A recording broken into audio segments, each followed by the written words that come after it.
تو کہاں تھے ہم تھے 1962 کی چین بھارت جنگ کے میدان میں، جہاں بھارت کو عبرتناک شکست ہو چکی تھی۔ نہرو جی کے آنسو چھپائے نہیں چھپتے تھے۔ دنیا بھر میں بھارت کا وقار مجروح ہو چکا تھا۔ بھارت اپنی عزت بحال کرنے کے لیے مختلف تدبیریں سوچ رہا تھا اور پھر اس کے ہاتھ میں ایک تدبیر لگی، مگر ہمیں اس کے لیے کچھ سال پیچھے جانا پڑے گا، جہاں 1951 میں پاکستان نے رن آف کچھ کے علاقے میں ایک ٹریک کی تعمیر کا آغاز کیا۔ رن آف کچھ وہ علاقہ تھا جس کی پارٹیشن ابھی تک نہیں ہوئی تھی۔ ٹریک کی تعمیر سے پہلے یہاں پاکستانی فوجی گشت کرتے، جبکہ بھارتیوں کا کبھی اس طرف دھیان ہی نہیں گیا تھا۔ یہاں پاکستانی فوج نے کچھ چوکیاں بھی بنا لی تھیں، لیکن 2 سال بعد پاکستانی سپاہیوں نے چوکیاں خالی چھوڑ دیں، مگر بھارت کو اسی موقع کا انتظار ہی تو تھا۔ ادھر پاکستانی فوجی چوکیاں چھوڑ کر نکلے ہی تھے کہ بھارتیوں نے ان چوکیوں پر قبضہ کر لیا، اور تو اور 3 کلومیٹر آگے آ کر ایک اور چوکی جس کا نام سردار چوکی تھا بنا لی۔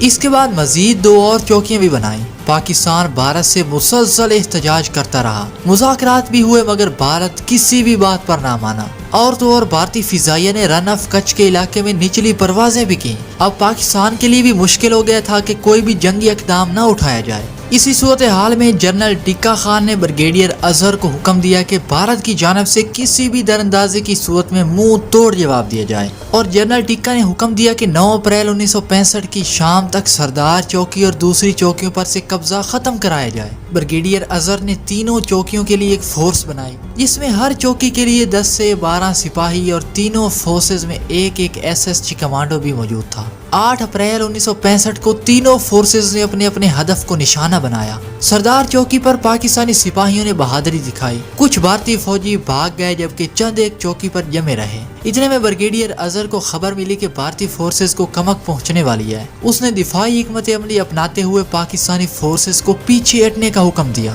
بھارتی فورسز کو کمک پہنچ چکی تھی، اور ادھر پاکستانی حکام نے بھی ایک پوری ڈویژن رن آف کچھ میں اتار دی تھی۔ پاکستانی فورسز کو حکم دے دیا گیا کہ اگر کوئی بھی بھارتی فوجی ٹریک کی خلاف ورزی کرے تو گولی چلانے سے قطعی نہیں ڈرنا۔ اس کے ساتھ ساتھ ایک اور حملے کی منصوبہ بندی بھی جاری تھی۔ منصوبے کے مطابق 17 اور 18 اپریل 1965 کی درمیانی شب پاکستانی فورسز نے بھارتی چوکیوں پر حملہ کیا۔ یہ حملہ اتنا سخت تھا کہ صبح ہونے سے پہلے پاکستانی ٹینک اور سپاہی بھارتی چوکیوں پر پہنچ چکے تھے۔ بھارتی فورسز نے بہت کوشش کی، مگر پاکستانی ٹینکوں اور سپاہیوں نے ان کی ایک نہ چلنے دی۔ بھارتی سپاہی اپنے ہتھیار اور چوکیاں چھوڑ کر بھاگ گئے، اور یوں رن آف کچھ اور بیار بیٹ پر پاکستانیوں کا قبضہ ہو گیا۔ بعد میں برطانیہ کی مداخلت سے رن آف کچھ کا 910 کلومیٹر کا علاقہ پاکستان کو دے دیا گیا، حالانکہ پاکستان ہمیشہ سے 9100 کلومیٹر علاقہ پر دعویٰ کرتا آ رہا تھا۔ ابھی ایک محاذ بند ہوا تھا کہ دوسری طرف محاذ کھلنے کی تیاری ہو چکی تھی، کیونکہ بھارت نے کشمیر کو اپنا حصہ بنا لیا تھا اور اس کی خصوصی حیثیت ختم کر دی تھی۔ یہ بات پاکستان کے لیے خاصی تشویشناک تھی۔ ذوالفقار علی بھٹو کا موقف یہ تھا کہ لاتوں کے بھوت باتوں سے نہیں مانتے، یہ جنگ ہونی چاہیے لیکن محدود سطح پر، مگر شاید انہیں ابھی یہ پتہ نہیں تھا کہ جنگیں محدود نہیں ہوتی۔ پاکستانی خاصے پر اعتماد تھے کہ بھارت ایک طرف تو چین سے ہار چکا ہے اور دوسری طرف اسے رن آف کچھ میں بھی شکست دے چکے ہیں۔ اسی صورتحال کا فائدہ اٹھایا جائے اور کشمیر پر ایک نیا محاذ کھولا جائے۔ پاکستان کے پہلے وزیر خارجہ ذوالفقار علی بھٹو جنرل ایوب خان سے 1 on 1 ملاقاتیں بھی کر رہے تھے اور مسلسل خطوط بھی ارسال کر رہے تھے۔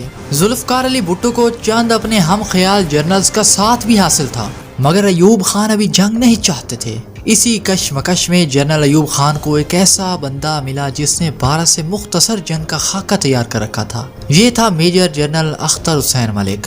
جنرل اختر ملک نے مقبوضہ کشمیر میں ایک گوریلا فوج کی مدد سے انڈین چوکیوں پر حملے کیے جانے کا منصوبہ بنا رکھا تھا۔ اس منصوبے کے تحت 8 سے 10 ہزار سپاہیوں اور مجاہدین کو کشمیر میں داخل کروانا تھا۔ جنرل اختر ملک نے پاکستانی حکام کو یہ بھی بتا دیا تھا کہ گوریلا فورس کے کشمیر میں گھستے ہی کشمیری ان کی مدد کریں گے۔ جنرل اختر ملک کے منصوبے کو جبرالٹر کا نام دیا گیا اور فورسز کی تیاری کا حکم بھی دے دیا گیا۔ جنرل اختر نے اس فورس کے لیے زیادہ تر کم عمر نوجوان منتخب کیے۔ ان کا خیال تھا کہ کم عمر نوجوانوں میں جنگ کرنے کا جذبہ دوسرے سپاہیوں سے زیادہ ہوتا ہے۔ اس مشن کے لیے منتخب کیے گئے سپاہیوں میں SSG کے کمانڈو بھی تھے اور پاک فوج کے افسر رینک کے لوگ بھی۔ فورس کو 6 حصوں میں تقسیم کیا گیا، جن میں خالد، طارق، قاسم، غزنوی، بابر اور صلاح الدین کا نام دے دیا گیا۔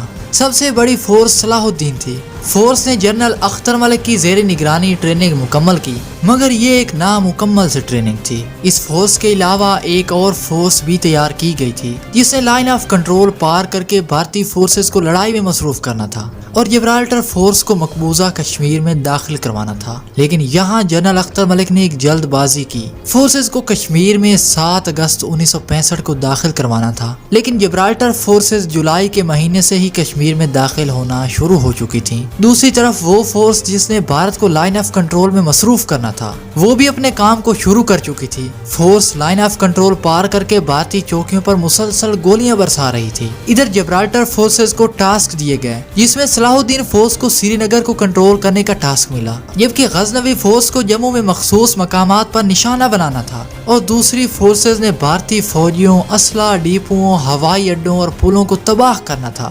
مگر رکیے، جبرالٹر آپریشن میں چند خامیاں بھی موجود تھیں، جن میں سب سے بڑی خامی جلد بازی میں منصوبہ بندی تھی۔ دوسرا یہ کہ پاکستان ایئر فورس کو اس آپریشن کی خبر تک نہ ہونے دی گئی، اور تیسری سب سے بڑی خامی یہ کہ اس آپریشن میں مقبوضہ کشمیر میں آزادی کے سرگرم کارکنوں کو بھی آگاہ نہیں کیا گیا تھا۔ جلدی میں کی گئی منصوبہ بندی اس لیے تھی کہ جبرالٹر آپریشن سے بھارت کو مکمل طور پر بے خبر رکھا جائے اور بھارت پر اچانک حملہ کر کے اسے سنبھلنے کا موقع ہی نہ دیا جائے۔ لیکن اس جلد بازی کے جلد ہی برے اثرات آنا شروع ہو گئے۔ ہوا یہ کہ بھارتی فوج کو صلاح الدین اور غزنوی فورس کے مقبوضہ کشمیر میں داخل ہونے کی اطلاع مل گئی، مگر اس کے باوجود صلاح الدین، غزنوی، قاسم، خالد، طارق اور بابر فورسز دشمن پر قہر بن کر ٹوٹیں۔ جلد ہی طارق اور خالد فورس نے بھارتی اسلحہ ڈیپوؤں، فوجی چوکیاں اور پلوں کو تباہ کرنا شروع کر دیا۔ بہت سے بھارتی فوجی اس حملے میں مارے گئے، لیکن اس کے باوجود بھارتی فوج بھی قدم جما چکی تھی اور فورسز کے ساتھ دست بدست جھڑپیں بھی جاری تھیں۔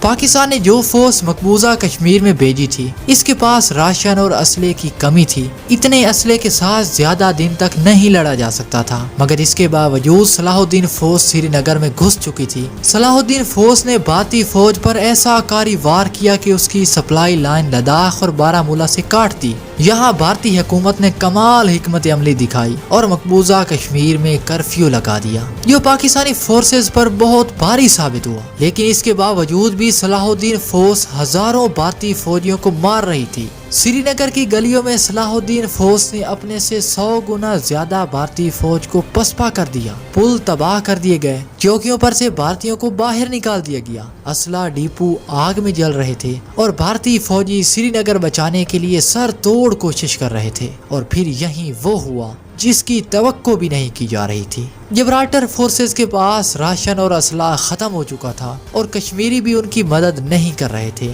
اس جنگ کے عینی شاہدین یہ بھی کہتے ہیں کہ اگر اس آپریشن کے لیے پاک فضائیہ کو بتا دیا جاتا تو صورتحال کچھ اور ہوتی۔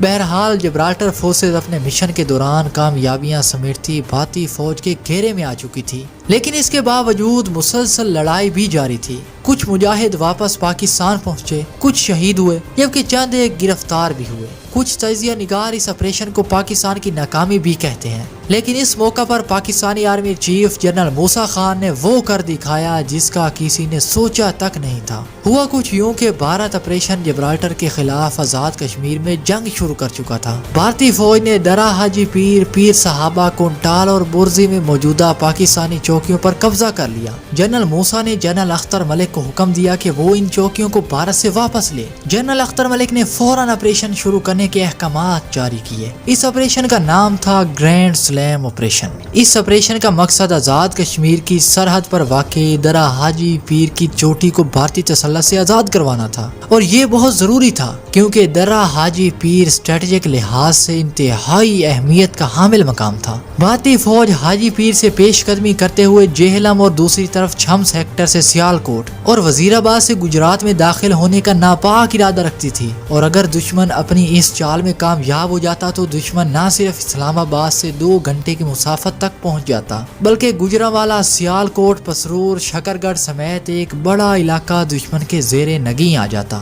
بلا شبہ یہ نہایت ہی عمدہ پلان تھا، لیکن پاک فوج نے دشمن کے ارادے کو بھانپ لیا اور فوری آپریشن گرینڈ سلیم شروع کر دیا۔